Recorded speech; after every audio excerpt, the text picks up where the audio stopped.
Serial killers அப்படின்னு சொன்னாலே நம்ம மனசுக்குள்ள முதல்ல வர்றது ஒரு பெரிய உருவம். ரொம்ப கோபமான முகம், ஆக்ரோஷமான அடல்ட், இந்த ஞாபகங்கள் தான் கரெக்டா? ஆனா நிஜம் எப்பவுமே நம்ம நினைக்கிற மாதிரி இருக்காது. உலகத்தோட மிக கொடூரமான ஒரு சீரியல் கில்லர் நம்ம இந்தியாவுல, அதுவும் பீகார் மாநிலத்துல இருந்திருக்கான் அப்படின்னு சொன்னா அவங்களால நம்ப முடியுதா? அவனோட வயசு என்ன தெரியுங்களா? வெறும் 8 வயசு. 3வது படிக்க வேண்டிய வயசுல அடுத்தடுத்து 3 பச்சிளம் குழந்தைகளை எந்த ஒரு ஈவு இரக்கமும் இல்லாம கொலை பண்ணியிருக்கான் ஒரு அரக்கன். போலீஸ் அவனை பிடிச்சப்போ அவன் முகத்துல ஒரு சின்ன பயம் கூட இல்ல. அதுக்கு பதிலா ரொம்ப சாதாரணமா சிரிச்சுக்கிட்டே, எனக்கு பிஸ்கட் வேணும் அப்படின்னு கேட்டு வாங்கி சாப்பிட்டுருக்கான். ஒரு 8 வயசு பையனால எப்படி இவ்வளவு பெரிய கொடூரத்தை பண்ண முடிஞ்சது? தான் செஞ்ச கொலையை தன் குடும்பமே மறைக்கும் போது அந்த பையனுக்குள்ள வளர்ந்த அந்த அரக்கனோட தாகம் எங்க போய் முடிஞ்சது? இந்த ரத்தத்தை உறைய வைக்கிற உண்மை சம்பவத்தை இப்ப நம்ம விரிவா பார்க்கலாம். அனைவருக்கும் வணக்கம். இது ஃபிளாஷ்பேக் ஃபைல்ஸ். உங்களை கடந்த காலத்துக்கு அழைச்சிட்டு போற ஒரு குட்டி time machine. And big happy news மக்களே, இது நம்மளோட 75வது எபிசோட். 75 எபிசோட்லாம் சரி, ஆனா எவ்வளவு சப்ஸ்கிரைபர்ஸ் அப்படின்னு நீங்க கேட்கறது எனக்கு புரியுது. பெருசா ஒன்றும் இம்ப்ரூவ்மெண்ட் இல்லை. சொல்லப்போனா கடந்த ஒரு வாரத்துல மொத்தமா 3 பேர் தான் புதுசா சப்ஸ்கிரைப் பண்ணியிருக்காங்க. ஸோ இந்த வீடியோக்கள் பிடிச்சிருந்தா உங்களோட ஃப்ரெண்ட்ஸ் அண்ட் ஃபேமிலிக்கு ஷேர் பண்ணுங்க. உங்களோட லைக்ஸ், கமெண்ட்ஸ் இது எல்லாமே யூடியூப் அல்காரிதத்துக்கு போய் அது நம்மளோட சேனலை அடுத்த கட்டத்துக்கு வளர வைக்க உதவும். ஸோ வெறுமனே வீடியோக்களை பார்க்காம முடிஞ்ச வரைக்கும் ஒரு லைக் போடுங்க, ஒரு கமெண்ட் பண்ணுங்க. ஒண்ணுமே இல்லைனாலும் அட்லீஸ்ட் ஒரு ஹார்ட்டின் சிம்பிளாவது போட்டு விடுங்க, ஒரு தம்ஸ் அப் போட்டு விடுங்க, ஒரு ஸ்மைலி போட்டு விடுங்க. முடிஞ்சதுன்னா உங்களோட ஃப்ரெண்ட்ஸ் அண்ட் ஃபேமிலிக்கு ஷேர் பண்ணுங்க. ஆல்ரைட், வாங்க இந்த சீரியல் கில்லரை பத்தி டீட்டெயிலாக பார்க்கலாம். 2007வது வருஷம் பீகார் மாநிலத்தில் இருக்கிற பெகுசராய் அப்படிங்கிற மாவட்டம், இதுல இருக்கிற முஷாஹரி அப்படின்னு ஒரு சின்ன கிராமம். வழக்கம் போல அன்னைக்கும் சாதாரணமாக தான் அந்த நாள் ஆரம்பிச்சது. ஆனா அந்த ஊர் மக்களுக்கு தெரியாது, இன்னும் கொஞ்ச நேரத்துல ஒரு தாயோட வாழ்க்கை இருண்டு போக போகுதுன்னு. அந்த கிராமத்துல இருக்கிற ஒரு பிரைமரி ஸ்கூல் பக்கத்துல ஒரு சின்ன மண் குடிசை. அங்கதான் சுன்சுன் தேவி அப்படின்னு ஒரு பெண்மணி வாழ்ந்து வந்தாங்க. அவங்களுக்கு 6 மாசமையான குஷ்பு அப்படிங்கிற ஒரு அழகான பெண் குழந்தை இருந்தது. சுன்சுன் தேவி அன்னைக்கு காலையில இருந்து வயல் வேலையில ரொம்ப கஷ்டப்பட்டு உழைச்சி மதியம் வீட்டுக்கு வந்தாங்க. உடம்பெல்லாம் செம டயர்டு. தன்னோட பச்சிளம் குழந்தையான குஷ்புவை அங்க இருந்த தொட்டில படுக்க வச்சுட்டு கொஞ்ச நேரம் அப்படியே கண்ணசரலாம் அப்படின்னு அவங்க பக்கத்திலேயே படுத்தாங்க. அதாவது அந்த குழந்தைக்கு பக்கத்திலேயே படுத்தாங்க. வீடே அமைதியா இருந்தது. தூரத்துல எங்கேயோ ஒரு நாய் குறைக்கிற சத்தம் மட்டும் கேட்டுச்சு. அந்த நேரத்துலதான் அந்த வீட்டோட வாசல்ல ஒரு நிழல் விழுந்தது. அது இந்த கேஸோட வில்லன், 8 வயசு சின்ன பையன் அமர்ஜித் சதா. அவன் அந்த பக்கம் மெதுவா நடந்து வரான். அவன் முகத்துல எந்த விதமான ஒரு உணர்ச்சியும் இல்ல. ஒரு சாதாரண 8 வயசு பையனோட முகத்துல இருக்கிற அந்த துடிப்பு சுத்தமா அவங்ககிட்ட இல்ல. அவன் மெதுவா அந்த குடிசுக்குள்ள எட்டி பார்க்கறான். சுன்சுன் தேவி நல்லா தூங்கிட்டு இருக்காங்க. அவனோட பார்வை அந்த தொட்டில தூங்கிட்டு இருக்கிற குழந்தை குஷ்பு மேல விழுது. அவனோட மூளையில ஏதோ ஒரு டார்க் திங்கிங் மறுபடியும் தலதோக்க ஆரம்பிக்குது. சுன்சுன் தேவி முடிச்சிடுவாங்களோ அப்படிங்கிற எந்த ஒரு பயமும் அந்த பையன்கிட்ட இல்ல. ரொம்ப நிதானமா அந்த பச்சிளம் குழந்தைய தொட்டில இருந்து எடுக்கிறான். அந்த 6 மாச குழந்தை குஷ்பு எந்த சத்தமும் போடல. அப்படியே அவனோட சின்ன கைகள்ல அமைதியா வருது. அவன் குழந்தைய தூக்கிக்கிட்டு மெதுவா அந்த வீட்டை விட்டு வெளியே வரான். அந்த தெருவே வெறிச்சு ஓடி கிடக்குது. யாரும் அவனை கவனிக்கல. அவன் நேரா அந்த பிரைமரி ஸ்கூலுக்கு பின்னாடி இருக்கிற ஆள் நடமாட்டமே இல்லாத ஒரு புதர் பகுதியை நோக்கி போறான். அந்த இடத்துல காஞ்சி போன இலைகளும் முள்செடிகளும் தான் அதிகமா இருக்கு. அங்க போனதும் அவன் அந்த குழந்தைய கீழே இறக்கி வைக்கிறான். குழந்தை குஷ்பு மெதுவா கண்ணை திறந்து பாக்குது. ஆனா அழல. இப்போ அமர்ஜித் சதா உள்ளத்துல கொஞ்சம் கூட இறக்கமே இல்லை. பக்கத்துல கிடந்த ஒரு பெரிய கனமான செங்கல் எடுக்கிறான். எந்த ஒரு தயக்கமும் இல்லாம அந்த செங்கலால அந்த குழந்தையோட தலையில ஓங்கி அடிக்கிறான். ரத்தம் சிதறுது. குழந்தை குஷ்பு துடிதுடிக்குது. ஆனா அவன் நிறுத்தல. திரும்ப திரும்ப அந்த செங்கலால அவனோட பிஞ்சு தலையை தாக்குறான். ஒரு சில நிமிஷத்துல அந்த சின்ன உயிர் அங்கேயே பிரிஞ்சிருது. அவன் அங்கிருந்து மண்ணை தோண்டி ஒரு குழியை உருவாக்கி குழந்தை குஷ்புவோட உடலை அதுக்குள்ள போட்டு மூடுறான். அதுக்கு மேல சில காஞ்ச இழதலைகளை போட்டுட்டு யாருக்கும் தெரியாத மாதிரி மறைச்சிடறான். இதெல்லாம் செஞ்சு முடிச்சப்போ அவன் முகத்துல ஒரு பயமோ குற்ற உணர்ச்சியோ எதுவுமே இல்லை. ஏதோ ஒரு சாதாரண விளையாட்டை விளையாடி முடிச்ச திருப்தியில ரொம்ப கூலாங்கிறது கிளம்பி வீட்டுக்கு போறான். கொஞ்ச நேரம் கழிச்சு சுன்சுன் தேவி முடிச்சு பாக்குறாங்க. தொட்டில இருந்த தன்னோட குழந்தை குஷ்புவை காணோன்னு தெரிஞ்சதும் அவங்க எதையும் ஒரு நிமிஷம் நினைச்சு குஷ்புன்னு அலறிக்கிட்டே வீடு முழுக்க தேடுறாங்க. அந்த தாயோட அலறல் சத்தம் கேட்டு கிராமமே ஒரு நிமிஷம் உறைஞ்சு போகுது. என் பாப்பாவை யாரோ தூக்கிட்டு போயிட்டாங்க அப்படின்னு அவங்க கதறி அழ ஆரம்பிக்கிறாங்க. ஊர் மக்கள் எல்லாரும் ஒன்னா சேர்ந்து அந்த கிராமத்தில் இருக்கிற புதர்கள், கிணறுகள், வயல்வெளிகள்னு எல்லா இடத்துலயும் தேடுறாங்க. ஆனா அந்த தாயோட கண்ணீருக்கு பதில் சொல்ற மாதிரி எந்த ஒரு தகவலும் கிடைக்கல. ஊரே பதட்டத்தில் இருக்கு. கடைசியில வேற வழி இல்லாம பெகுசராய் போலீஸுக்கு தகவல் கொடுக்குறாங்க. பெகுசராய் மாவட்டத்தோட அந்த தூசி படிஞ்ச சாலைகள்ல போலீஸ் ஜீப் வேகமா வந்து அந்த கிராமத்துக்கு நடுவில் நிக்குது. வண்டியில இருந்து இறங்கின இன்ஸ்பெக்டர் அந்த இடத்துல இருந்த கூட்டத்தை பார்த்து ஒரு நிமிஷம் திகைச்சு போறாரு. சுன்சுன் தேவி தரையில விழுந்து புரண்டு அழுதுகிட்டு இருக்காங்க. என் பிள்ளைய யாரோ தூக்கிட்டு போயிட்டாங்க சார், என் குஷ்பு இல்லாம நான் எப்படி இருப்பேன் அப்படின்னு அவங்க கதற சத்தம் அந்த ஊர் முழுக்க எதிரொலிக்குது. சுத்தி இருந்தவங்க முகத்துல ஒரு விதமான பயம் தெரிஞ்சுது. பொதுவா இது மாதிரி ஒரு சம்பவம் நடந்தா போலீஸ் முதல்ல சந்தேகப்படுறது அக்கம் பக்கத்துல இருக்கிற ஏதாவது குழந்தை கடத்துற கும்பல் மேலதான். இன்ஸ்பெக்டர் உடனே தன்னோட ஆட்களை விட்டு ஊர்ல இருக்கிற பழைய கிரிமினல்ஸ், திருடங்க இவங்க எல்லாத்தையும் கூப்பிட்டு விசாரிக்க சொல்றாரு. ஆனா எவ்வளவு விசாரிச்சும் யாருக்குமே ஒரு சின்ன துப்பு கூட கிடைக்கல. இந்த விசாரணை போயிட்டு இருக்கப்போ கிராமத்துல இருக்கிற சில பேர் ஒரு ஓரமா நின்னு தங்களுக்குள்ள ரகசியமா ஏதோ பேசிட்டு இருக்காங்க. அவங்க முகத்துல ஒரு சின்ன தயக்கம் தெரிஞ்சுது. கடைசியில ஒரு பெரியவர் மெதுவா இன்ஸ்பெக்டர் வந்து, சார் ஒரு விஷயம் சொல்லணும். இந்த ஊர்ல அமர்ஜித் சதா அப்படின்னு ஒரு 8 வயசு பையன் இருக்கான். அவன் வீட்டுல இதுக்கு முன்னாடியே 2 பச்சிளம் குழந்தைகள் மர்மமான முறையில காணாம போயிருக்காங்க. அதுவும் அந்த பையன் அங்க இருக்கும்போது தான் இதெல்லாம் நடந்துச்சு. ஒருவேளை அவனுக்கு இதுல ஏதாவது சம்மந்தம் இருக்குமோன்னு எங்களுக்கு ஒரு சந்தேகம் அப்படின்னு ரொம்ப மெதுவா சொன்னாரு. இதை கேட்டதும் இன்ஸ்பெக்டர் ஒரு நிமிஷம் அப்படியே ஸ்தம்பிச்சு நின்னுட்டாரு. அப்புறம் ஒரு சின்ன சிரிப்போட, என்னையா சொல்றீங்க? 8 வயசு பையன் ஒரு குழந்தைய கடத்துவானா? அது எப்படி சாத்தியம் அப்படின்னு சொல்லி கேட்டாரு. அவருக்கு அந்த சின்ன பையன் மேல எந்த சந்தேகமுமே தோணல. ஆனா ஊர் மக்கள் எல்லாரும் ரொம்ப உறுதியா சொன்னதுனால, சரி ஒரு முறை அந்த பையனை பாத்திரலாம் அப்படின்னு முடிவு பண்ணி அவன் வீட்டுக்கு கிளம்பினாரு. அந்த சின்ன மண் குடிசைக்கு முன்னாடி போலீஸ் போய் நின்னப்போ அமர்ஜித் சதாவோட அம்மா அப்பா பயத்துல நடுங்கி போய் வாசல்ல வந்து நின்னாங்க. ஆனா அந்த 8 வயசு பையன் அமர்ஜித் சதா மட்டும் ரொம்ப அமைதியா, எந்த ஒரு பதட்டமும் இல்லாம போலீஸை பார்த்தான். அவனோட கண்ல குழந்தைக்கு இருக்க வேண்டிய மிரட்சியோ இல்ல பயமோ கொஞ்சம் கூட இல்ல. இன்ஸ்பெக்டர் அவங்ககிட்ட ரொம்ப லோக்கலா சாதாரணமா பேச ஆரம்பிச்சாரு. தம்பி, குஷ்பு பாப்பாவை எங்கேயாவது பார்த்த? உனக்கு ஏதாவது தெரியுமா அப்படின்னு சொல்லி கேட்டாரு. அந்த நிமிஷம் அங்க இருந்த எல்லாரும் அந்த பையன் என்ன சொல்ல போறான் அப்படின்னு மூச்சை பிடிச்சுக்கிட்டு காத்துக்கிட்டு இருந்தாங்க. ஆனா அந்த சின்ன பையன் சொன்ன அந்த பதில் அங்க இருந்த எல்லாரோட ரத்தத்தையும் வரைய வச்சுது. அமர்ஜித் சதா கொஞ்சம் கூட தயங்காம ரொம்ப நிதானமா இன்ஸ்பெக்டர் முகத்தை பார்த்து, ஆமா சார், எனக்கு தெரியும். நான் தான் அந்த பாப்பாவை தூக்கிட்டு போனேன் அப்படின்னு சொல்லி சொன்னான். அங்க இருந்த போலீஸ் அதிகாரிகளுக்கு ஒரு நிமிஷம் ஒண்ணுமே புரியல. என்னடா சொல்ற? பாப்பாவை என்ன பண்ண அப்படின்னு இன்ஸ்பெக்டர் கொஞ்சம் அதட்டலா கேட்டாரு. அதுக்கு அந்த பையன் ரொம்ப சர்வசாதாரணமா, நான் தான் அவளை கொன்னுட்டேன். செங்கலால அடிச்சு கொன்னு பள்ளிக்கூடத்துக்கு பின்னாடி இருக்கிற மண்ணில் பதிச்சிட்டேன் அப்படின்னு சொல்லி சொன்னான். ஏதோ ஒரு வீடியோ கேம்ல ஒரு எதிரியை கொன்னதை சொன்ன மாதிரி அவன் ரொம்ப கூலா அந்த வாக்குமூலத்தை கொடுத்தான்.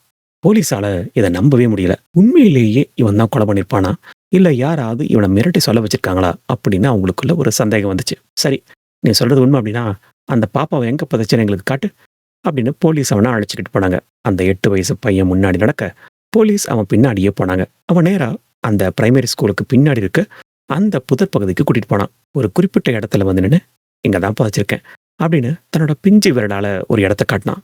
போலீஸ் வேக வேகமா அந்த இடத்துல மண்ணை தோண்டி பார்த்தாங்க. கொஞ்ச நேரத்துல ஒரு பிளாஸ்டிக் கவர் மாதிரி ஏதோ ஒண்ணு வெளியே வந்தது. அதை மெதுவா எடுத்து பார்த்தப்போ அங்க இருந்த எல்லாரோட கண்களும் கலங்கிடுச்சு. உள்ள ரத்தக்கரையோட, தலையில பலமான காயங்களோட குழந்தை குஷ்பு, அதோட உடல் அப்படியே கிடந்தது. சுன்சுன் தேவி இதை பார்த்ததும் அப்படியே மயங்கி விழுந்துட்டாங்க. அந்த பிணத்தை பார்த்த போலீஸ் அதிகாரிகளுக்கு கண்ணுல தண்ணி வந்துருச்சு. ஆனா அந்த இடத்துல நின்றுட்டு இருந்த அந்த அமர்ஜித் சதா முகத்தை எல்லாரும் கவனிச்சாங்க. அவங்கிட்ட ஒரு துளி வருத்தமோ தான் தப்பு பண்ணிட்டோம் அப்படிங்கிற பயமோ கொஞ்சம் கூட இல்லை. அவன் அப்படியே ஒரு சிலை மாதிரி நிசப்தமா நின்றுட்டு இருந்தான். ஒரு 8 வயசு பையனால எப்படி இவ்வளவு கொடூரமா ஒரு கொலையை செஞ்சுட்டு அதுக்கு அப்புறம் இவ்வளவு சாதாரணமா இருக்க முடியுதுன்னு அங்க இருந்த யாருக்கும் புரியல. அந்த நிமிஷம்தான் போலீஸுக்கும் கிராமத்து மக்களுக்கும் ஒரு விஷயம் தெளிவா புரிஞ்சுது. அவங்க முன்னாடி நிக்கிறது ஒரு சாதாரணமான 8 வயசு பையன் இல்லை, ஒரு ஈவு இறக்கமற்ற அரக்கன் அப்படின்னு சொல்லி. அமர்ஜித் சதாவை போலீஸ் வண்டியில ஏற்றி பெகுசராய் போலீஸ் ஸ்டேஷனுக்கு கூட்டிட்டு போனாங்க. அந்த ஒரு நாள்ல அந்த சின்ன கிராமத்தோட பேரு இந்தியா முழுக்க தெரிய ஆரம்பிச்சது. உலகின் மிக இளமையது சீரியல் கில்லர் போலீஸில் சிக்கினான் அப்படிங்கிற நியூஸ் கட்டுத்தீ மாதிரி எல்லா ஊடகங்களையும் பரவ ஆரம்பிச்சது. போலீஸ் ஸ்டேஷன் வாசல்ல ஏகப்பட்ட கூட்டமும் கேமராக்களும் மொய்ச்சிக்கிட்டு இருந்துச்சு. எல்லாரும் பார்க்க துடிச்சது அந்த 8 வயசு பையனைத்தான். போலீஸ் ஸ்டேஷன் உள்ள ஒரு பெரிய ரூம். அங்க இன்ஸ்பெக்டர் அண்ட் பெரிய பெரிய போலீஸ் அதிகாரிகள் எல்லாம் அமர்ஜித் சதாவை சுத்தி நின்றுட்டு இருந்தாங்க. ஒரு பயங்கரமான கிரிமினலை விசாரிக்கிற அதே செட்டப் அங்கவும் இருந்தது. ஆனா அவங்க முன்னாடி ஒரு நாற்காலியில உட்காந்துக்கிட்டு இருந்தது ஒரு சின்ன பையன். பொதுவா யாராவது ஒரு தப்பு பண்ணிட்டு போலீஸ்ட்ட மாட்டினா அவங்க முகம் எப்படி இருக்கும்? பயத்துல இருக்கும், கை கால் நடுங்கும், அழுதுகிட்டே மன்னிப்பு கேட்பாங்க இல்லையா? ஆனா இந்த அமர்ஜித் சதாவோட ரியாக்ஷனை பார்த்தப்போ அங்க இருந்த அதிகாரிகளுக்கு ஒரு நிமிஷம் நடுக்கம் வந்துருச்சு. அவன் முகத்துல ஒரு துளி கூட பயம் இல்ல. போலீஸை பார்த்து பயப்படுறதுக்கு பதிலா ஒரு சின்ன சிரிப்போட அவன் உட்காந்துட்டு இருந்தான். இன்ஸ்பெக்டர் அவங்ககிட்ட கேள்வி கேட்க ஆரம்பிச்சாரு. எப்படா அதை பண்ண? உனக்கு யார் இதெல்லாம் சொல்லிக் கொடுத்தா அப்படின்னு மிரட்டலா கேட்டாரு. அதுக்கு அந்த சின்ன பையன் எந்த பதிலும் சொல்லாம அந்த அதிகாரிகளோட கண்ணையே நேருக்கு நேரா பார்த்து சிரிச்சுக்கிட்டே இருந்தான். ஒரு கட்டத்துல இன்ஸ்பெக்டர் ரொம்ப கோவமாயி மேஜையை ஓங்கி தட்டி, மரியாதையா சொல்லு அப்படின்னு சத்தம் போட்டாரு. அப்பத்தான் அந்த சின்ன பையன் தன்னோட வாயை திறந்தான். ஆனா அவன் சொன்னது எந்த ஒரு மன்னிப்போ இல்ல வருத்தமோ கிடையாது. அவன் ரொம்ப கோலா இன்ஸ்பெக்டர் முகத்தை பார்த்து, சார் எனக்கு பசிக்குது, எனக்கு பிஸ்கட் வேணும், பிஸ்கட் கொடுத்தா நான் எல்லாத்தையும் சொல்றேன் அப்படின்னு சொல்லி சொன்னான். அந்த ரூம் ஒரு நிமிஷம் அப்படியே நிசப்தமாச்சு. 3 குழந்தைகளை கொடூரமா கொண்ட ஒரு சைக்கோ கில்லர் போலீஸ் ஸ்டேஷன்ல உட்காந்து பிஸ்கட் கேட்கறான் அப்படின்னா அவனோட மனநிலை எப்படி இருக்குன்னு யோசிச்சு பாருங்க. வேற வழி இல்லாம போலீஸ் அவனுக்கு ஒரு பாக்கெட் பிஸ்கட் வாங்கி கொடுத்தாங்க. அந்த பிஸ்கெட்டை ஒவ்வொன்றா எடுத்து ரொம்ப ரசிச்சு சாப்பிட்டுக்கிட்டே அவன் தன்னோட கொடூரமான ஒப்புதல் வாக்குமூலத்தை கொடுக்க ஆரம்பிச்சான். ஆமா சார், நான் தான் 3 குழந்தைகளை கொன்னேன். முதல்ல எங்க அத்தை குழந்தைய ஒரு நாள் வயல்வெளிக்கு கூட்டிட்டு போய் கொன்னேன். அப்புறம் என்னோட சொந்த தங்கச்சியே தூங்கிட்டு இருந்தப்போ எடுத்துட்டு போய் கழுத்தை நெரிச்சு தலையில செங்கலால் அடிச்சு கொன்னேன். இப்போ குஷ்பவையும் அதே மாதிரி செங்கலால் அடிச்சு கொண்டு புதைச்சேன் அப்படின்னு ஒரு சினிமா கதை சொல்ற மாதிரி ரொம்ப சர்வசாதாரணமா சொன்னான். அவன் சொன்ன ஒவ்வொரு வார்த்தையும் அந்த ரூம்ல இருந்த போலீஸ் அதிகாரிகளோட உடம்ப சிலுக்க வச்சுது. இவ்வளவு சின்ன வயசுல இவ்வளவு தெளிவா ஒருத்தன் கொலைய விவரிக்கிறத அவங்களோட சர்வீஸ்ல பார்த்ததே இல்லை. போலீஸ் அவனோட பெற்றோரை தனியா கூட்டிட்டு போய் விசாரிச்சப்பதான் இன்னும் ஒரு அதிர்ச்சியான உண்மை வெளியே வந்துச்சு. இந்த அமர்ஜித் சதா இப்ப பண்ணது 3வது கொலை. இதுல ஹைலைட் என்னன்னா, இதுக்கு முன்னாடி அவன் பண்ண 2 கொலைகளுமே அவனோட குடும்பத்துக்கு தெரிஞ்சிருக்கு. ஆனா அவங்க அந்த உண்மையை உலகத்துக்கு சொல்லாம மூடி மறைச்சிட்டாங்க. இதை பத்தி தெரிஞ்சுக்க இப்ப நாம 2006வது வருஷத்துக்கு போகணும். அங்கதான் இந்த அரக்கனோட முதல் வேட்டை ஆரம்பிச்சது. அந்த வருஷம் ஒரு சாதாரண நாள்ல அமர்ஜித் சதாவோட அத்தை, அதாவது அவனோட அப்பாவோட தங்க அந்த ஊருக்கு வந்திருந்தாங்க. அவங்க கையில வெறும் 6 மாசமான ஒரு சின்ன குழந்தை இருந்தது. வீட்டுல எல்லாரும் பேசிட்டு இருந்தப்போ அந்த அமர்ஜித் சதா அவன் மட்டும் அந்த பச்சை குழந்தைய ஒரு மாதிரி வேடிக்கை பார்த்துட்டு இருந்தான். ஒரு கட்டத்துல அத்தை அந்த குழந்தைகளை தூங்க வச்சுட்டு ஏதோ ஒரு வேலைக்காக வெளியே போனாங்க. வீட்டுல இருந்த மத்தவங்களும் தங்களோட வேலைகளை மும்முரமா இருந்தாங்க. அந்த நேரம் பார்த்து அமர்ஜித் சதா யாருக்கும் தெரியாம அந்த சின்ன குழந்தைய தூக்கிக்கிட்டு மெதுவா வீட்டை விட்டு வெளியே வந்தான். அவன் நேரா அந்த கிராமத்தோட ஒதுக்குப்புறமான ஒரு வயல்வெளி பகுதிக்கு குழந்தைய கூட்டிட்டு போனான். அங்க சுத்தி ஆள் நடமாட்டமே இல்லை. அவன் அந்த குழந்தைய கீழே வச்சப்போ அந்த பிஞ்சு குழந்தை அவனை பார்த்து சிரிச்சுது. ஆனா அமர்ஜித் சதா அந்த சிரிப்பை பார்த்து இறக்கப்படல. பக்கத்துல கிடந்த ஒரு செங்கலை எடுத்து அந்த குழந்தையோட தலையில பலமா அடிச்சான். குழந்தை அலறி துடிச்சு அங்கேயே உயிர் போச்சு. யாருக்கும் தெரியாம அங்கேயே ஒரு குழியை தோண்டி அந்த உடலை பதிச்சுட்டு ஒண்ணுமே தெரியாத மாதிரி வீட்டுக்கு வந்துட்டான். வீட்டுக்கு வந்தாத்த குழந்தைகளை காணணும் தேடினப்போ அமர்ஜித் சதா தான் செஞ்சதை ரொம்ப சர்வ சாதாரணமா சொன்னான். இதை கேட்டு அவனோட குடும்பம் அதிர்ச்சியில உறைஞ்சு போச்சு. ஆனா அவங்க பண்ணின அந்த ஒரு தப்பு தான் அடுத்த 2 உயிர்கள் போறதுக்கு முக்கியமான காரணமா இருந்தது. நம்ம பையன் சின்ன பையன் தெரியாம பண்ணிட்டான். போலீஸ்ல சொன்னா அவனோட வாழ்க்கை வீணாயிடும் அப்படின்னு நினைச்சு அந்த பெற்றோர்கள் அந்த முதல் கொலைய மூடி மறைச்சிட்டாங்க. அவங்க நினைச்சது இதோட எல்லாம் முடிஞ்சிடும் அப்படின்னு. ஆனா அந்த அரக்கனோட தாகம் இப்பத்தான் ஆரம்பிச்சிருந்தது. முதல் கொலைய வீட்டுல இருக்கிற எல்லாரும் சேர்ந்து மூடி மறைச்சது அந்த 8 வயசு சின்ன பையன் அமர்ஜித் சதாவுக்கே ஒரு பெரிய தைரியத்தை கொடுத்துச்சு. நம்ம என்ன தப்பு பண்ணாலும் நம்மளை காப்பாத்த நம்ம குடும்பம் இருக்கு அப்படிங்கிற அந்த ஒரு ஆபத்தான எண்ணம் அவனோட பிஞ்சு மனசுல ரொம்ப ஆழமா பதிஞ்சு போச்சு. அந்த சின்ன வயசுலயே அவனுக்குள்ள இருந்த அந்த அரக்கன் இப்ப இன்னும் கொஞ்சம் பெருசா வளர ஆரம்பிச்சான். முதல் கொலை நடந்து பெரும் சில மாசங்கள் தான் ஆகியிருக்கும். அந்த சின்ன மண் குடிசையில மறுபடியும் ஒரு இருண்ட நிழல் படிய ஆரம்பிச்சது. இந்த முறை அந்த அரக்கனோட பார்வை அவனோட சொந்த தங்கச்சி மேல திரும்பிச்சு. அவளுக்கு அப்ப வெறும் 8 மாசம்தான். அந்த பச்சிலம் குழந்தை தொட்டில படுத்துக்கிட்டு தான் பிஞ்சு கைகளை அசைச்சு விளையாடிட்டு இருந்தப்போ அமர்ஜித் சதா அவளை ஒரு வேட்டக்காரன் பார்க்குற மாதிரி பார்த்தான். ஒரு நாள் அவனோட அப்பா வழக்கம் போல வேலைக்காக வெளியே போயிருந்தாரு. அம்மாவும் ஏதோ ஒரு முக்கியமான வீட்டு வேலைக்காக குழந்தைய மட்டும் வீட்டுல விட்டுட்டு வெளியே போயிருந்தாங்க. அந்த வீட்டுல இப்போ அந்த 8 மாச குழந்தையும் இந்த 8 வயசு அமர்ஜித் சதா சைக்கோ மட்டும்தான். கொஞ்சம் யோசிச்சு பாருங்க. பொதுவா நம்ம வீட்டுல ஒரு சின்ன குழந்தை இருந்தா அதை நம்ம எவ்வளவு பத்திரமா பார்த்துப்போம். அதுக்கு ஒரு சின்ன அடிபட்டா கூட துடிச்சு போயிடுவோம் இல்லையா? ஆனா அமர்ஜித் சதாவோட மைண்ட்ல ஓடிட்டு இருந்தது வேற. அவனுக்குள்ள இருந்த அந்த தாகம் மறுபடியும் தலதோக்க ஆரம்பிச்சது. அந்த 8 மாச குழந்தை தொட்டில அமைதியா தூங்கிட்டு இருக்கு. அவன் மெதுவா அந்த தொட்டிலுக்கு பக்கத்துல போறான். எந்த ஒரு சத்தமும் இல்லாம அந்த பச்சிலம் குழந்தைய அப்படியே கையால தூக்குறான். அந்த பாப்பா அழல. தான் அண்ணனோட கையில இருக்கிறோம் அப்படிங்கிற நம்பிக்கையில அமைதியா இருந்தது. அவன் பழைய மாதிரியே யாருக்கும் தெரியாம அந்த தங்கச்சியை தூக்கிட்டு அந்த கிராமத்தோட ஒதுக்குப்புறமா இருந்த அந்த வயல்வெளி பகுதிக்கு கொண்டு போனான். இந்த முறை அவனோட கொடூரம் இன்னும் அதிகமா இருந்தது. ஒரு 8 மாச குழந்தைய தரையில வச்சப்போ அது அண்ணனை பார்த்து சிரிச்சுது. ஆனா அமர்ஜித் சதா கொஞ்சம் கூட இறக்கப்படல. தன்னோட அந்த சின்ன கைகளால அந்த பிஞ்சு தங்கச்சியோட கழுத்தை பலமா நெரிக்க ஆரம்பிச்சான். அந்த பாப்பா மூச்சு விட முடியாம துடிக்குது, கைகளை அசைச்சு போராடுது. ஆனா அவன் விடல. அதுக்கப்புறம் பக்கத்துல இருந்த ஒரு கனமான செங்கலை எடுத்து அந்த பாப்பாவோட தலையில ஓங்கி அடிச்சான். தான் சொந்த ரத்தத்தை அந்த 8 வயசு சைக்கோ கொடூரமா கொண்டுட்டான். கொலை செஞ்சு முடிச்சதும் எந்த ஒரு பயமும் இல்லாம அதே இடத்துல மண்ணை தோண்டி அந்த உடம்ப பதிச்சுட்டு ரொம்ப கூலா வீட்டுக்கு வந்துட்டான். அம்மா வீட்டுக்கு வந்து பார்த்தப்போ தொட்டில குழந்தை காணோம். அவங்க பதறி போய் ஊர் முழுக்க தேடுறாங்க. கடைசியில அமர்ஜித் சதா கிட்ட கேட்டப்போ அவன் எந்த ஒரு குற்ற உணர்ச்சி இல்லாம, ஆமா நான் தான் கொண்டு புதைச்சேன் அப்படின்னு ரொம்ப சர்வசாதாரணமா சொன்னான். இந்த இடத்துலதான் அந்த பெற்றோர்கள் மிகப்பெரிய தப்பு பண்ணாங்க. 2வது முறையும், அதுவும் தன்னோட சொந்த பொண்ணையே அந்த பையன் கொன்னதுக்கு அப்புறமும் அவங்க போலீஸ்கோ இல்ல ஒரு மனநல மருத்துவர்கிட்டயோ அவனை அழைச்சிட்டு போகல. எல்லா விதி நம்ம தலையெழுத்து அப்படின்னு சொல்லி ஊர்ல யாருக்கும் தெரியாம அந்த பாப்பாவோட கொலையையும் மூடி மறைச்சிட்டாங்க. ஒருவேளை அவங்க அப்பவே ஒரு ஆக்ஷன் எடுத்திருந்தா அடுத்து நடந்த அந்த தாயோட கண்ணீரை தடுத்திருக்கலாம். ஆனா அவங்க பண்ண அந்த முட்டாள்தனம் குஷ்பு அப்படிங்கிற இன்னொரு குழந்தையோட மரணத்துக்கு காரணமா அமைஞ்சது. Right. Coming back to the police station part. இப்போ போலீஸ் ஸ்டேஷன் முழுக்க ஒரு விதமான நிசப்தம் பரவி இருந்தது. அங்க இருந்த ஒவ்வொரு அதிகாரி முகத்திலையும் திகைப்பு. 8 வயசு பையன் 3 கொலை அப்படின்னு அவங்களால நம்பவே முடியல. இப்போ எல்லாரோட மனசுலயும் ஓடுற ஒரே ஒரு கேள்வி, யார் இந்த அமர்ஜித் சதா? இவன் எப்படி இப்படி மாறினான்? இவனோட பின்னணி என்ன? இதெல்லாம் தெரிஞ்சுக்க நம்ம பீகார் மாநிலத்தோட அந்த குக் கிராமத்துக்கு போகணும். 1998 வருஷம் அமர்ஜித் சதா பிறந்தான். சில இடங்கள்ல இவனோட பேரை சுமித் குமார் அப்படின்னு ஆவணங்கள்ல சொல்றாங்க.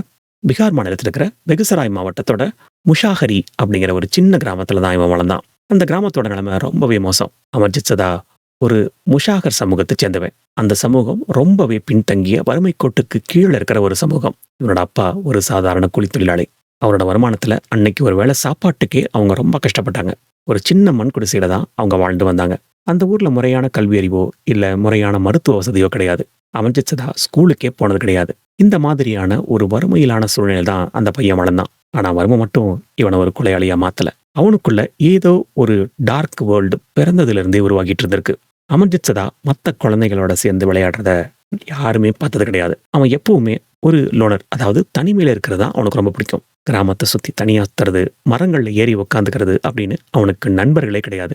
இது ஒரு சாதாரண விஷயமா தெரியலாம். ஆனா அவனுக்குள்ள ஒரு பெரிய மனநல பாதிப்பு மறைஞ்சிருந்தது. போலீஸ் இவனை பிடிச்சதுக்கு அப்புறம் பல மனநல மருத்துவர்கள் இவனை பரிசோதிச்சாங்க. அப்பத்தான் அவனுக்கு கண்டக்ட் டிசார்டர் அப்படிங்கிற ஒரு விதமான நடத்தை குறைபாடு இருந்தது தெரிய வந்தது.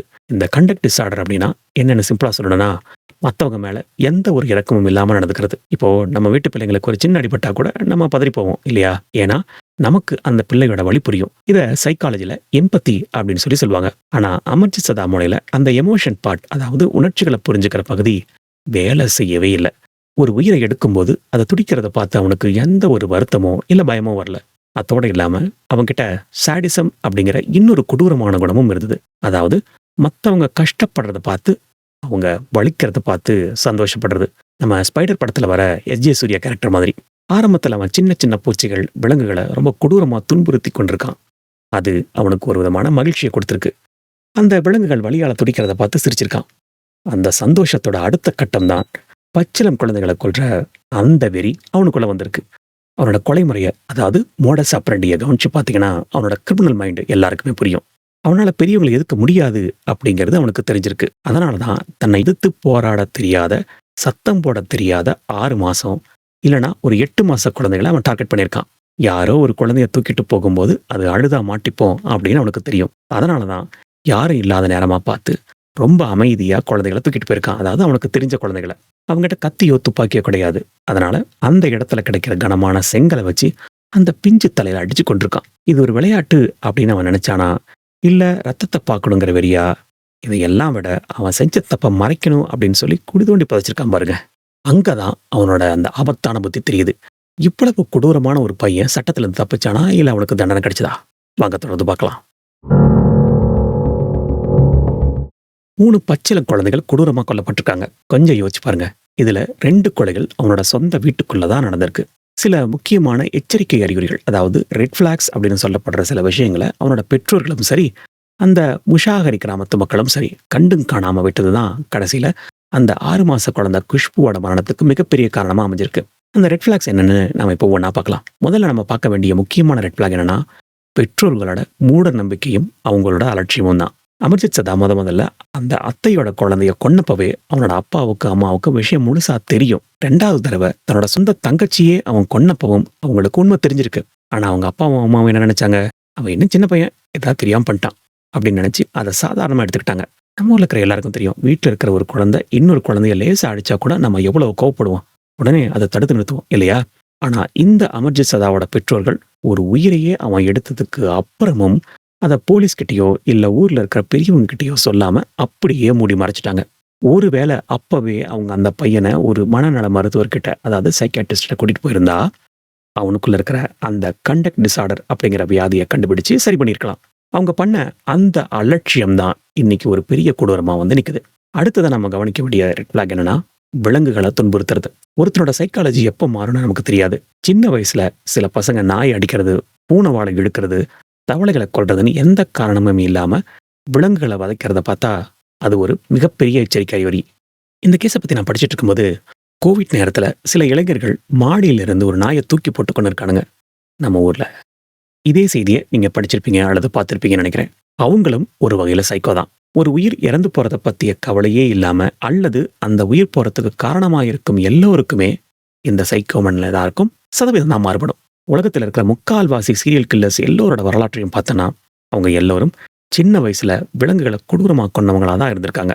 இந்த அமர்ஜித் சதாவும் ஆரம்பத்துல அப்படிதான் பண்ணியிருக்கான். ஆனா அதை பார்த்த அந்த ஊர் மக்கள் எல்லாரும் பையன் ஏதோ விளையாட்டுக்கு பண்றான் அப்படின்னு நினைச்சு அதை கண்டும் காணாம விட்டாங்க. அந்த விலங்குகள் மேல அவனுக்கு இருந்த அந்த வன்முறை தான் மெதுவா குழந்தைகளை கொல்ற அளவுக்கு அவனை மாத்திருக்கு. மூணாவது ரொம்ப பயமுறுத்துற ரெட் பிளாக் என்னன்னா அவனோட உணர்வில்லாத முகம். இங்கிலீஷ் இதை எமோஷனல் பிளாங்க்னஸ் அப்படின்னு சொல்லுவாங்க. ஒரு 8 வயசு குழந்தை ஏதாவது தப்பு பண்ணா அந்த முகம் எப்படி இருக்குன்னு கற்பனை பண்ணி பாருங்க. பயத்துல அழுவாங்க, இல்லைன்னா எங்கேயாவது போய் ஒளிஞ்சுப்பாங்க இல்லையா? ஆனா இந்த அமர்ஜித் சதா தன்னோட சொந்த தங்கச்சியை கொன்னுட்டு வீட்டுக்கு வந்தப்போ அவன் முகத்துல எந்த ஒரு குற்ற உணர்ச்சியும் இல்லை. ரொம்ப சர்வசாதாரணமா ஏதோ ஒரு சாக்லேட் சாப்பிட்டு வந்த மாதிரி அவன் ரொம்ப கேஷுவலா இருந்திருக்கான். இந்த மாதிரி உணர்ச்சிகள் இல்லாம இருக்கிறது ஒரு சாதாரண குழந்தைக்கு இருக்கவே இருக்காத ஒரு கேரக்டரிஸ்டிக்ஸ். இதையாவது அந்த பெற்றோர்கள் கவனிச்சு உஷாரா இருக்கணும். ஆனா இந்த எல்லா அறிவுரைகளையும் அவங்க கவனிக்க தவறுனதுதான் இன்னைக்கு சுன்சுன் தேவி அப்படிங்கிற ஒரு தாய் தன்னோட 6 மாச குழந்தையான குஷ்புவை இழக்க வேண்டியதா போச்சு. 3 பச்சிளம் குழந்தைகளை பறிச்ச அந்த சீரியல் கில்லரை போலீஸ் பிடிச்சாச்சு. இப்போ அந்த சின்ன கிராமத்துல இருந்த போலீஸ் ஸ்டேஷன்ல இருந்த எல்லாரும் ஒரு பெரிய குழப்பத்துல இருந்தாங்க. பொதுவா ஒரு கொடூரமான கிரிமினலை பிடிச்சா என்ன பண்ணுவாங்க? அவனுக்கு மரண தண்டனை இல்லைன்னா ஆயுள் தண்டனை வாங்கி கொடுக்கணும் அப்படின்னு சொல்லி சட்டம் போராடும் இல்லையா? ஆனா இந்த அமர்ஜித் சதா விஷயத்துல ஒரு மிகப்பெரிய சட்ட சிக்கல் வந்து நின்னுது. இப்போ அவனுக்கு என்ன தண்டனை கிடைச்சிருக்குன்னு நீங்க நினைக்கிறீங்க? தொடர்ந்து கேட்கறதுக்கு முன்னாடி கமெண்ட் பாக்ஸ்ல சொல்லுங்க. மரண தண்டனையா இல்ல ஆயுள் தண்டனையா? இங்கதான் நம்ம இந்திய சட்டத்துல ஒரு மிகப்பெரிய ட்விஸ்ட் இருக்கு. நம்ம நாட்டு சட்டப்படி 18 வயசுக்கு குறைவான மைனர் யாராவது தப்பு பண்ணா அவங்கள ஒரு அடல்ட் கிரிமினல் மாதிரி நடத்த முடியாது. அவங்க எவ்வளவு பெரிய கொடூரமான கொலையே பண்ணியிருந்தாலும் சரி, அவங்கள சாதாரண ஜெயிலில் அடைக்கவோ இல்ல மரண தண்டனை கொடுக்கவோ சட்டத்துல இடம் இல்லை. அமர்ஜித் சதா போலீஸ் கிட்ட சிக்கினப்போ அவனோட வயசு வெறும் 8. ஒரு 3வது படிக்கிற வயசுல இருக்கிற பையனை எப்படி கொலைகாரன்னு சொல்லி ஜெயில போடுறதுன்னு போலீஸ்க்கு தெரியல. கோர்ட்ல அவனை நிறுத்தினப்போ அங்க இருந்த நீதிபதிகளுக்கு ஒரு நிமிஷம் திகைப்பா இருந்தது. ஒரு பக்கம் 3 பச்சிளம் குழந்தைகளோட ரத்தம், இன்னொரு பக்கம் ஒரு சின்ன பையனோட முகம். நீதிபதி அவனோட வயசையும் அவனுக்கு இருந்த அந்த கான்டாக்ட் டிசார்டர் அப்படிங்கிற மனநல குறைபாட்டையும் கவனமா பரிசோதிச்சாரு. கடைசியில சட்டம் என்ன சொல்லுதோ அதுபடிதானே தீர்ப்பு கொடுக்க முடியும். சோ கோர்ட் அவனுக்கு சிறை தண்டனை கொடுக்காம அவனை ஒரு சிறுவர் சீர்திருத்த பள்ளிக்கு அனுப்ப உத்தரவு போட்டுச்சு. அதாவது ஜுவைனல் அப்சர்வேஷன் ஹோமுக்கு. அங்க அவனுக்கு முறையான மனநல சிகிச்சையும் கவுன்சிலிங்கும் கொடுக்க ஏற்பாடு பண்ணாங்க. ஆனா இதுல இருக்கிற இன்னொரு அதிர்ச்சியான விஷயம் என்னன்னா, ஜுவைனல் ஆக்ட் படி ஒரு சிறுவனை அதிகபட்சம் 3 வருஷம் மட்டும்தான் சீர்திருத்த பள்ளியில வச்சிருக்க முடியும். அதுக்கப்புறம் அவன் 18 வயசு ஆகிற வரைக்கும் அரசோட கண்காணிப்புல தான் இருக்கணும். அப்புறம் அவனை ரிலீஸ் பண்ணித்தான் ஆகணும். இது எவ்வளவு பெரிய ஷாக் பாருங்க. 3 உயிர்களை பறிச்ச ஒரு அரக்கன் சாதாரணமா வெளியே வரப்போறான் அப்படிங்கிற உண்மை அப்பவே பல பேருக்கு பெரிய அதிர்ச்சியை கொடுத்தது. 2016 வருஷம் அமர்ஜித் சதாவுக்கு 18 வயசு முடிஞ்சது. இந்திய சட்டப்படி அவனை அந்த சீர்திருத்த பள்ளியிலிருந்து விடுதலை பண்ணியாச்சு. ஆனா அவன் ஒரு புகழ்பெற்ற சீரியல் கில்லர் அப்படிங்கிறதுனால அவனோட உயிருக்கும் ஆபத்து இருக்கலாம். அதே சமயம் அவன் வெளியே வந்தா சமூகத்துக்கும் ஆபத்து இருக்கலாம் அப்படின்னு சொல்லி அரசாங்கம் யோசிச்சது. ஸோ அவனுக்கு ஒரு நியூ ஐடென்டிட்டி, அதாவது புதிய அடையாளம் கொடுக்கப்பட்டது. அவனோட பழைய பேரு, அட்ரஸ், அடையாளம் எல்லாத்தையும் மாத்திட்டு யாருக்குமே தெரியாத ஒரு ரகசிய இடத்துல அவனை வாழ வச்சிருக்காங்க. இன்னைக்கு தேதிக்கு, அதாவது 2026 அன்னைக்கு சுமார் 28 வயசு அவனுக்கு இருக்கும். கொஞ்சம் கற்பனை பண்ணி பாருங்க. ஒரு வேளை அவன் ஒரு சாதாரண மனுஷன் மாதிரி நம்ம பக்கத்து வீட்டில் கூட வாழ்ந்துட்டு இருக்கலாம். சொல்லப்போனா நார்த் சைட்ல இருந்து நம்ம தமிழ்நாட்டுக்கு கூட எவ்வளவோ மக்கள் வந்துட்டு இருக்காங்க. அதுல கூட இவன் வந்திருக்கலாம். அவன் இப்போ முழுசா திருந்திட்டானா இல்ல அவனுக்குள்ள இருக்கிற அந்த அரக்கன் இன்னும் முடிச்சிட்டு இருக்கானா? இது யாருக்குமே தெரியாத ஒரு மிகப்பெரிய மர்மமா இன்னைக்கு வரைக்கும் இருக்கு. இதுக்கான பதில காலம்தான் சொல்லும். இந்த அமர்ஜித் சதா அப்படிங்கிற அந்த 8 வயசு பையனோட கேஸ் வெறும் ஒரு திகிலான கேஸ் மட்டும் கிடையாது. இது நம்ம எல்லாருக்கும், குறிப்பா இன்னைக்கு இருக்கிற பெத்தவங்களுக்கு ஒரு மிகப்பெரிய பாடம். இன்னைக்கு தேதிக்கு அந்த பையன் எங்க இருக்கான்னு யாருக்கும் தெரியாது. ஆனா அவன் விட்டுட்டு போன அந்த வடுக்கள் இன்னும் அந்த பீகார் மாநிலத்துல அப்படியே தான் இருக்கு. இந்த உலகத்தோட மிக இளவயது சீரியல் கில்லர் கேஸ்ல இருந்து நம்ம கத்துக்க வேண்டிய விஷயங்கள் நிறையவே இருக்கு. முதல்ல நம்ம கவனிக்க வேண்டியது நம்ம குழந்தைகளோட அசாதாரண நடவடிக்கைகள். நம்ம வீட்டு பிள்ளைகளோ இல்ல நம்மளை சுத்தி இருக்கிற குழந்தைகளோ காரணமே இல்லாம மற்றவங்களை அடிக்கிறாங்க, இல்ல நாய் பூனை மாதிரியான விலங்குகளை ரொம்ப கொடூரமா வதைக்கிறாங்க அப்படின்னா தயவு பண்ணி அத சும்மா விளையாட்டுன்னு நினைச்சு விட்டுறாதீங்க.